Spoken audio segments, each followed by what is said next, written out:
விஜயதசமி அன்று வேலப்பாடி ஸ்ரீ மகாமாரியம்மன் கோயிலில் நடந்த அலங்காரங்கள் பிள்ளையாரை பார்த்தோம்.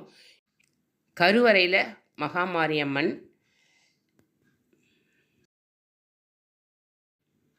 முருகர், சிறப்பு அலங்காரமாக மகாராணி அலங்காரம். அதாவது காலில் பூட்ஸ் போட்டிருக்காங்க, கையில் செங்கோல் ஏந்திருக்காங்க.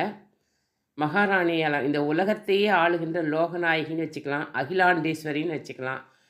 அகிலத்தையும் அண்டத்தையும் ஆள்பவள் ஈஸ்வரியை, அதாவது தலைவியாக இருப்பவள் என்று இதற்கு பொருள். அந்த அலங்காரம் கையில் பாருங்கள், செங்கோல் வச்சுருக்காங்க. அப்படி கம்பீரமாக உட்கார்ந்து ஆட்சி புரிவதைத்தான் நாம் இப்பொழுது பார்த்து கொண்டிருக்கிறோம். லாங் ஷாட்டில் முழுமையாக பார்த்துடலாம். பிடிச்சிருந்தா ஓம் சக்தின்னு பதிவிடுங்க. விஷ்ணு துர்க்கை அம்மன் அலங்காரம்.